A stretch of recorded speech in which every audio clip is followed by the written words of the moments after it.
Hi guys, welcome back to another GGF video review. Today we're taking a look at the brand new Thermaltake Suppressor F51 E-ATX case. So now for me this is probably a mid-sized tower. Some people might think it's a bit larger. I wouldn't say it's a full-size tower. I think it comes in at about 523 millimeters in size. So it's actually wider than it is height-wise, only because it supports E-ATX case. Now what Thermaltake are really boasting about this case are two options. You've got their full sound dampening, so you've got the sound dampening on each side panel in the door as well, and also these little top covers which you put on the top, and they also have the sound dampening as well. Now another area they're boasting with this case is the water cooling option. So I've done a build up in here. I don't want to show it off yet. Just one thing to bear in mind, the case doesn't come orange. I actually painted mine orange, so this is actually black. So I just had to get the painting done sort of in time to get this review done. So yeah, just imagine that this is black, but later on towards the end of the video I do show the build that I've done, and I did paint it orange to suit my build. So yeah, moving on to the water cooling options, you've got great support for radiators, especially with this little extended top they've added. It gives you height for extra thick radiators, and some of the screw placing along the top and also on the front as well with your radiator support. You can also fit your fans inside the door cavity as well, instead of having to put them on the inside. So you can definitely go with the push pull option as well on the front without sort of losing any room inside. Apart from that, they've used a lot of their core series features, like the hard drive caddies that can go on the inside and then on behind the next to the motherboard tray as well. So I've tested the sound dampening on this, and it's kind of hard to do on the video, but I just did a trial then with everything closed. I put these on top, and it does actually work really good. You can't really hear it too much at all. The only place I could actually hear any noise was coming out the rear fan, which is expected. So I was actually really happy with that. Before we jump into the review on this case, I don't actually have a price on this case. It's actually brand new. It's not out yet. They're actually withholding that from me. So I really hope this is going to come around the 140, the 150 mark, because I think if they do, they have a real sort of a competitive case here. Because some of the features that they have in this case is, some cases you either have to buy in other brands, you have to buy one or another. But with this case, you're kind of getting two options in here in the single case. So what I'll do now is we'll jump in. I do review the case on its own, completely stock, completely empty, and then I move on to the build I've done, and I sort of find any flaws and some of the things I liked. So as I mentioned earlier, the case doesn't come orange. I've actually painted this one for the build I'm doing. So yeah, just bear in mind that when you do purchase it, it will come with black along the sides and along the front. So I did get the version without the side panel window, the see-through one. I'm probably going to just order one, because they do a version, and if you do have I've been told the V71 or a V51, the side panel will fit from that one onto here as well. So what I'll quickly do, what I'm going to do is cover the new features on this case. I'm not going to go over the standard traditional Thermaltake features, like a lot of the hard drive bays are similar to the core series. A lot of the filters are the same. So I want to cover some of the new aspects in this case. So this is called the Suppressor. It's designed to be a relatively silent case. So in terms of that, we're looking at things like sound dampening, on each side panel, left and right, and also in the door. So they've also brought out this whole new door design as well. It does look very similar to another case company that's out, but I won't say who. But in saying that, it's kind of hard to sort of make a door and make it different. So you can't really do too much to a door. Like, yeah, you could make it circle, but it wouldn't quite work out too well. So they've gone with this really nice. It is magnetic sort of open close, which catches it, and it does have a sort of a brushed look. I'm not sure if we can pick that up there, but yeah, it is a very nice door. And then when you open it, it does have the sound dampening on the side as well. You might not be able to see it, but it is a nice it is a nice sort of your traditional sound dampening that has the sort of soft, sort of carpety feel. So now this door is completely removable. I painted this front cover bit, and once again, like all Thermaltake cases, this whole front area comes off. You just pull by the little handle underneath, and I really do like it. I said this in another review recently, that all your I/O along the top stays on the case when you pull the front whole panel off. So it's really good they're starting to do that now, because the last thing I hate is when you pull off the front panel to install radiators and things like that, you get your I/O controls at the front come as well, and you're only limited to sort of like 15 centimeters or so until you have to start pulling all the cables out. So it is nice that they've done that. So what else do we have on the front? So we got we've got your two 5 1/4 inch bays. Now these will take your CD-ROMs if anyone's using that. You can take a bay res. I do like it how they are sticking with the two. This allows you for double devices like bay res or double fan controllers. And now down the bottom we have not one fan filter, but we have two. So this one here is a little bit tricky. They've really gone overboard with securing this one in, because it gets sort of clipped in by 1, 2, 3, 4 actually, and then down the bottom. So it does stand there really good. So the point of having two, they've got one fan filter here and one fan filter in the back here, because you can say you take the door off or you have the door open, you're going to get air sucking through the front and through the sides. So you got plenty of ventilation through the sides, so when you have the door closed. So they've thought of that as well. So if you just had this one fan filter, you'd be completely bypassing this when the air is sucking in from the side. So what they've done, they've simply added a smaller secondary one in here that just has two clips, and then it comes out like so. So it's nice they've done that, and then you just have your fan filters like that. So they've also added the two fan filters on the bottom, which we'll have a look at later on, and they've also added a nice big magnetic one up the top here as well. Alright, so moving on to the front, it's probably going to be a little bit too hard. I will actually take this cover off so we can see the radiator support. So these two are just your nice little sort of clip open ones. You got one there and one there, and now these just open up into your, as I said before, CD-ROM bays or whatnot. And I also do like that in these two cages, they're completely removable, and they will also take a standard 3.5 inch hard drive or a 2.5 inch SSD. So they have screw mounting there. I'll just have a look and see. Yes, it looks like they will take, each tray will take 2 SSDs, so very similar to the Core series. So they'll take one hard drive or 2 SSDs each, so you can have a total of 4 SSDs up in there.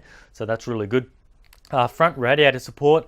Now another thing with this case is it's kind of interesting. They're boasting the silence of the case, sound dampening features like this, but they've also gone sort of over the top with water cooling support. So things like they've added this slight extended top. So instead of having the top completely flush or the little bit, they've added the extended top. So we're going to throw in a few of these radiators in our build. So these are about 60 millimeters. So they're quite thick. Once we put fans on, we'll really see how well we can deck this system out.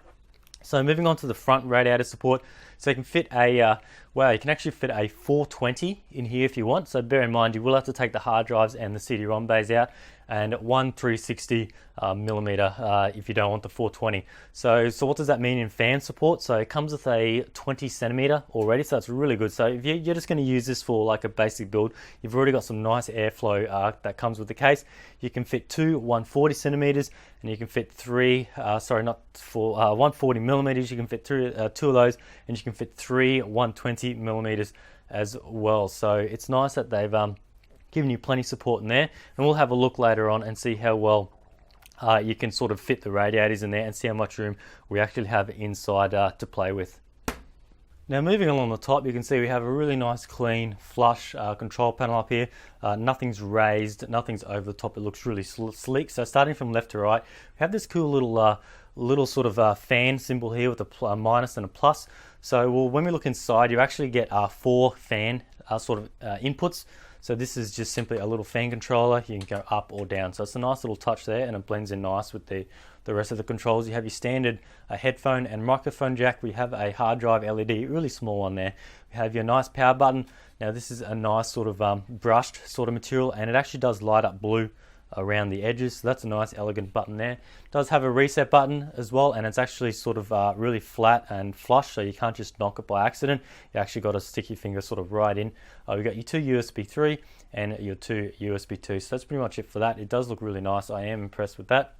Moving further on along the top, we do have a fan filter here. So this is just your standard magnetic one that just comes straight off of that. Most people don't have to use this. I don't use fan filters when I have fans exhausting. It's not really needed, because you're just going to bring on the dust on your intakes, and then outtakes you don't need any fan filters. Now as you can see along the top, you got a ton of ventilation and radiator fan holes. So moving along the support for radiators along the top, you're looking at a 360 along the top, and a 420 if you don't want an A360. So that's quite a lot there, and now you will be able to use both of those, a 360 along the top and a 360 along the bottom. So in most cases you see these days, they say they can fit a huge radiator at the top, huge radiator at the bottom, but you can't have them both at the same time. So if you actually, when a 360 gets installed, it only comes to about here, and then your top one, so you do have that room. So most of the issue with most cases, your radiator goes right to the front, and then your front radiator goes right to the top, and that's where you have that issue where when they come together, they don't fit very well. Now looking at fan support, you can actually fit two 200mm fans at the top, so if you've got some of those lying around, so that's huge support for those. 3 140mm or 3 120mm, so heap of fan support along there as well. Now moving on to the suppressor features, the sound dampening along the top, they've included. Now I've only got one installed. I took the other two off. I didn't want to sort of ruin my paint job by putting them back in. They actually give you these sound dampening little panels. Actually, I might actually zoom out to make that a bit easier to see. So yeah, so we get these sound dampening panels. As you can see, this is one here. So this is the middle. So this goes underneath in like that. This is the front, so that goes like that. And then I've already got the rear installed. So these just go underneath and push up. And these again have the same sound dampening material as the front door and the side panel. So what I'm going to do, I'm actually going to test this. It's going to be hard to do it in the video, but I might test it while off the video. Once my system's built, I'll put the side panels back on, close the door, probably just rest these up on top, because I'll have a radiator on there, and I really want to see how quiet this makes the system. Even if I have to grab some of the noisiest fans I have and just sit them inside the case, and just to see how much noise this actually does reduce. Now, having this also does bring a negative. It actually does say it on the website that you will run a couple of degrees hotter if you are jamming these all up here like this. If you're going to be running a high-end system and having no sort of air outtake at the top, it is going to run a relatively hotter, but bear in mind that you're probably not going to grab a high-end system, a couple of video cards and all that, and not have any cooling up the top. So they've just sort of included these for people who want to keep the silent case going, have a sort of a medium range system and have it silent as well. So they sort of included those features as well, but not everyone has to use them. Now moving along the back, pretty standard design here. You do have your 3 water cooling holes. Not sure why companies are producing these anymore, especially in such a sort of high-end water cooling case on the inside. You probably don't need these on the outside, but I guess they're not really affecting anything. They're not going to jump the price up, so they're probably just like, why not? We'll just throw them in. Just in case. Fan support on the rear is 140mm or 120mm, so pretty standard there. We have 8 expansion ports. That's pretty much what you need in a standard case like this. Now I would call this a relatively small case. It's not huge, but yeah, for me I would class this as a small case, so having 8 is enough. It does have E-ATX support, so that is good. There's a lot of cases this size that don't actually give you E-ATX. So E-ATX, not everybody knows that E-ATX motherboard doesn't actually make the case bigger. The motherboard's not larger, it's only about 1 inch or so wider. So when people see they have a standard high case, they think that, oh, my E-ATX board won't fit because it's too small, but it's not. It actually is just a little bit wider on the motherboard front. Moving down, we have your standard power supply cut out. Now there is a bit of rubber on the inside that runs all the way around, so that's nice there to stop any vibration.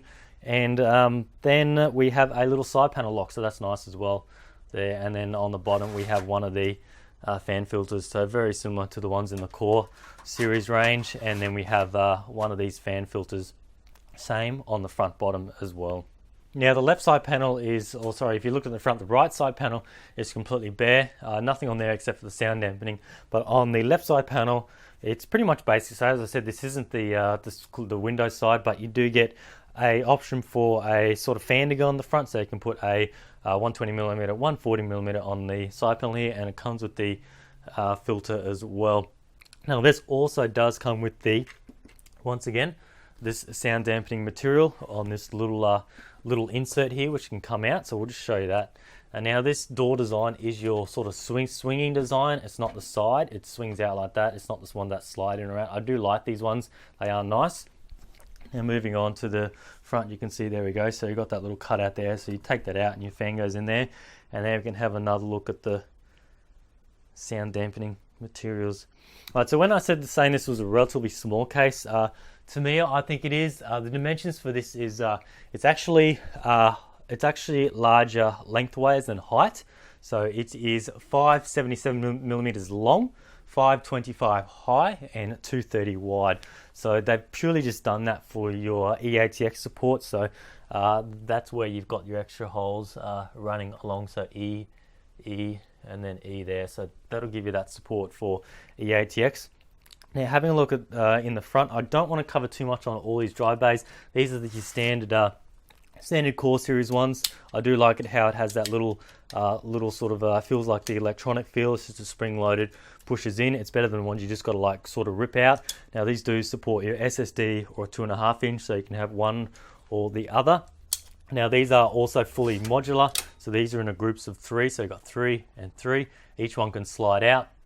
These up the top, like I said, these are modular, these can come out. So once you take this out, and if you're only using a standard ATX board, which comes to here, you've literally got nearly half the case again to do whatever you want. So that'll give you the option for water cooling or whatnot, so you can go crazy. Now moving along the top a bit, as I said, you've got this really large indented area. So if I put this, just throw this radiator up the top, I'll see if I just got room to rest this up here. So this radiator is nearly hidden already, just like that. So I do like they've given that little extended tops, because you shouldn't have any issues with hitting your memory, your EPS on your motherboard, things like that. And another thing they've done, which I do like, I didn't mention before when I was covering the holes at the top, they've actually moved the radiator holes towards the front. So that means your radiator, actually they've done both. You can have your radiator towards the back or towards the front. So if you've got a huge Alpha Cool one, what are they, about 80 millimeters to 100 millimeters thick, even the Monster Rad, you can actually suspend it down past your motherboard, and you won't hit your RAM and things like that, only because they've moved the slots towards the front. Now, moving on towards the power supply area, now they've given you the standard sort of power supply bracket to sort of support your power supply, and that actually slides along, but it has a few screw points, so you can move it along. So if you are running a relatively high wattage power supply and it's quite heavy, it does have the support to stop it from sagging. Now moving on to sort of your cabling, you've got your one there. So I actually haven't seen many cases, but if you are running, they've thought of this, if you're running an MITX or an ATX, they've thrown in one right in the middle. So if you're running a small board, you've got one here. Most cases don't do that. If you're running a smaller board, you're forced to use one of the outer ones. So I do like they've actually thought of that. And then you've just got 3 along the side and one down the bottom. So in the build I'm doing, I've actually made up a custom motherboard plate to cover all this. I've made up one for the side, and I've also made some little skirts to cover this area. I made a power supply shroud, and I made a little skirt to cover this area. So it actually does look pretty sweet. I've made it all removable. You can just screw it in. I have actually added just a little screw here, tap the screw there, and then another hole up there. So just those few holes will hold it together. Alright, so last thing I want to cover before we look at the rear side is just your connectors. No reason to need to go over all of these. These are your standard ones there. It's nice how they're black. Then we have your HD audio, your USB standard 2 and USB 3. So it's nice that they're all black now. And then one thing I didn't mention is one of these, this one here, comes with your screws and whatnot in here. So let's just have a look. There's something here I want to see that, yes, this thing here. So if you're familiar with the Core series or the X9, I don't know if any others do it, but it comes with this little plate here. So you might be wondering what this is. This actually goes up in one of the 5¼ inch bays. It screws into one of the screw points, and it actually gives you sort of support if you're running a radiator, because you notice that the radiator's mounts only go up so far, and then once then you've got no support for a radiator. So this screws into the CD-ROM bay, and it gives you the support for a radiator. So that's good to see. And then what else do you get? You just get your standard random bits. You got a speaker for testing and things like that. I've actually given you, by the looks of it, a few radiator, or it might be some fan screws if you're running fans on the front from the inside. All right, now last thing we'll do is just have a look at the rear side. So once again, same side panel design as the last one. Just simply sort of pull it open and then slide it out. And now this is the rear side. So I have noticed that they've actually started to sleeve quite a few of the cables. So this is what I was mentioning before, the the fan controller here. So you got your 4, that's nice, they're sleeved. And I think there was another one, no, just those 2 are sleeved. And that's obviously probably your power for the fan controller. And now you've got your cables there. So these are nice and long, you'll have no issues getting these to reach. And then one more option we'll look at is, you probably noticed that if you're familiar with the Core series, like the V71, the 51, now you've got these 2 brackets along here. So what I do really like they've done, say you do install some radiators in the front, that means you've got to take out all your hard drive bays. But they've thought of that, and these actually here, I can't remember how these goes, but you can actually clip in, oh yep, hang on. So you can actually clip in 2 of the, it goes something like this, but you can actually clip in 2 of your caddies into here as well. I do think you need to have these removed, but yeah, so you can put 2 drives in here, and you can clip one there and clip one there. So that allows you to give you the option, just in case you do that, which I do like. So because some cases you remove all your hard drive cages to put in water cooling, and then you've lost all your hard drive support as well. And it looks like they haven't given you any more around the motherboard tray, so they've just given you the ones there, which is fair enough. And looking at the support for your cables along the back, it doesn't look too bad. It does look a little bit narrow around here, but we'll have to have a look once we get the system installed. So what I'm going to do a full water cooled loop, deck this system out, put all my sort of panels and bits I've done on, and then I'll come back and we'll see if we had any issues and see how it all goes. So here's the final build now. As you can see, it does look fairly different from the stock case, but we really haven't done too much. So what we did, we painted the orange, so we painted the top, we just had the tape around the edges, painted the top, painted the side panel, or not the side panel, the front panel here. As you can see, we left the door as is, so we took the door off and we just painted the whole frame, and we took these out, the bay covers, and we took the front fan filter off and left that black. So we just added a bit of a two-tone sort of color theme there. And then apart from that, we just made this custom power supply cover. This probably took the longest, so we had to like curve that. We added the little LCD display, or the little 2-digit display for the water temperature. So we'll turn this on in a tick, and then we had to curve it, and we added some few aesthetics to it. So some of the other things that we did that it's hard to see while the system's off, all the orange edges here, along here, and then also along here will all light up. Now they will light up RGB. So what we've done is we've put LED strips along the top line of these, because all these side panels I made up, I use all clear plexi. So when you use clear plexi, you can paint it, and then if you resand the edge, you can actually emit lights from one end to another. So when we turn that on, you'll see that all these will light up a whitish blue, and that was my whole aim, to sort of get that cool look going along there. And same with the power supply as well.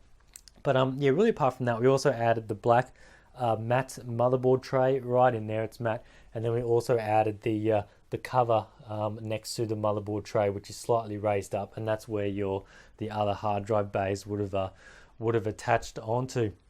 So yeah, and then we just added the SSD down the bottom, and then we just added the Thermaltake custom LCS gear. So one thing I didn't mention before was I didn't cover the weight of the case, and I didn't cover the feet. So the weight of the case is 12.7 kilos empty, so that's not too bad. But now, since I filled this up, it is quite heavy. Bear in mind, I do have a pretty big system in here. I've got a 3960X, 2 Asus NVIDIA Strix 980 video cards, and I've got SSDs, not much. What's that, 240? And we got 32 gigs of RAM as well. And you also notice I've done a bit of a custom job on the, this is the Pacific WT block from Thermaltake as well. So I pretty much added the TT logo in there as well, and the same as the Thermaltake down the side. So covering onto the feet, it's going to be hard now. I can't really get it upside down on the side, but I'll try and take a close up on the feet. They are a nice, elegant feet, nicely raised off the bottom, so you get plenty of airflow if you are using fans along the bottom or something, and then you do have plenty of rubber on those feet as well. Another thing I didn't mention was the bottom of the case is, you may have seen it before, but it's just mainly, it's not mesh, but it's kind of like a hole design. So from the start to the finish, except for about an inch from the edge, it's just solid steel. But from an inch out, it's all these holes. So when you're wanting to mount things like your pump res combo, that fits in there, no worries at all. You just line up some holes. So I really like that, where instead of just giving a solid base, they've given you just all these holes to line up equipment or water cooling gear with, that you want to use. So what I'll do now, I'll pretty much fire this up now, and then we'll have a look at the rear side panel. So the only disappointment with this case is, I'd have to say, is the clearance room behind your motherboard tray. Had a really tough job trying to find these cables to fit in areas. Now bear in mind, I got the side panel on fine.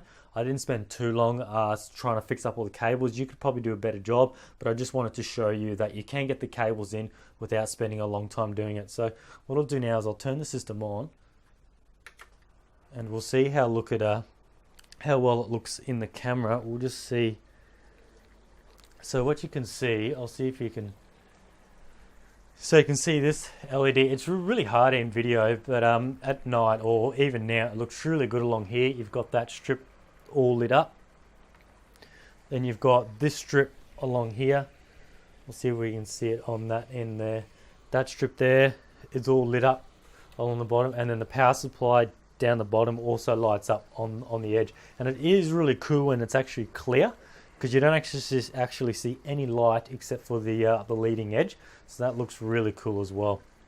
So yeah, that's the system there. So we've used the Thermaltake water blocks for the Strix 980s, and we've used all the Thermaltake liquid cooling gear with 16mm outer diameter for the hard tubing. So what we'll do now is we'll swing around the back, and we'll have a look at the clearance and some of the issues I ran into there. So lastly, before wrapping this up, I just want to cover the behind the motherboard tray and that area when routing your cables. As I said on covering the stock case when it was empty, I thought I was going to have a bit of troubles. I actually did have a few troubles. It wasn't too bad. As you can see, the door is on fine now, but as you can see, I've just done this sort of as fast as I can just to show you how you can do it. I could probably do it better if I spent a bit more time on it, but not everyone's going to want to spend an hour or so routing the cables around the back of their case. So as you can see, things do protrude out a little bit, but as I said before, you've actually got this bit of room inside the side panel. It's not like an indented hole, but once it goes on, it just has to be relatively flush with this, so it's not too bad. You don't have to get it exactly where this groove is. It can hang out just a little bit, because as I said, the door is slightly indented. So I did have quite a bit, because I do have all the LED cables, the LED extensions. I do have 2 GPUs, so that's 4 cables there. I have used extensions all for the GPUs. I've used extensions for the EPS 8-pin on the motherboard and the 24-pin. So that's sort of like nearly doubling all those cables there. I needed a full Molex run off the power supply for some of the Molex devices, and then a full SATA run as well. So you can sort of see, if I did have 2 hard drives up in here, which you can do, or 2 SSDs, it would have sort of prohibited me from using this area at all, and I would have had to try and route these cables somewhere else. And I guess if I was doing that, it would have been much harder to do. So really, that's probably just the main sort of downside on this case. I guess another bit of area is sort of the tie down points for like your zip ties. I think there was only like 1, 2, and then possibly another one down here. So there weren't very many at all. I think there was one more around here. So it would have been nice if they sort of included some slightly more features to help manage your cables, because apart from that, the rest of the system is done really nice. So if they just finished it off with that and had some dedicated cable sort of areas, it would have finished it off really nice. Alrighty guys, so that's it for this review. So I was really impressed with this case. The time I was working on it, some of the features I really liked, especially with this sound dampening. When I did test it, you could barely hear the system at all. Just coming out the rear was the only noise I could hear. Another areas with this case are the water cooling options. I was really impressed that you could fit I fitted 240 on the top, 240 on the front. They're the only 2 sizes I had in the Thermaltake. Apart from that, I had a 480, which I couldn't fit. But just some of the flexibility in moving around in the holes and the things like that. I had lots of options to line up all my fittings and things like that. I also like the new door design. Really nice door. It does come apart. You can just close it like that. Nice magnetic feel. And something I didn't cover on, it actually does have a little a little rubber, not a rubber band, but it's like a rubber strap, and you can actually lock that under the front panel, and there is an actual little there we go. So the door does actually stay closed if you don't want it to. I don't know why, it might swing open for some reason, but yeah, really impressed with that. But it's just a shame I don't have a price on this case, because that's going to be sort of a major effect on sort of the overall sort of rating on how well this case is. Because say it comes in at $200, which I don't think it will, it would sort of bring it down a bit. But say this comes in at the 140, 150 mark, I'd be really impressed with that. And I think this is a bit of a game changer in your sort of your mid-tower options. Now the only downside, which I said earlier, was definitely the cable behind, or sort of the cable management behind the motherboard tray is really lacking. They don't really give you any sort of zip tie holes or any tie down points.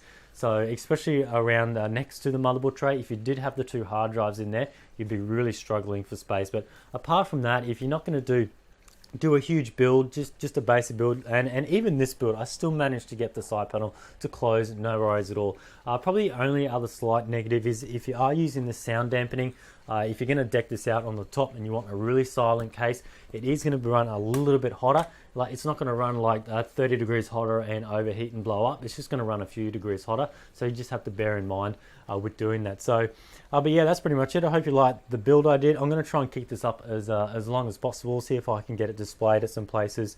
And yeah, so I want to thank Thermaltake for sending us out. I think this is actually the first sort of modern build on this actual case, so I was really happy to get that done. And yeah, once again, thanks to Thermaltake for sending this out, and thanks for watching, and stay tuned for next time.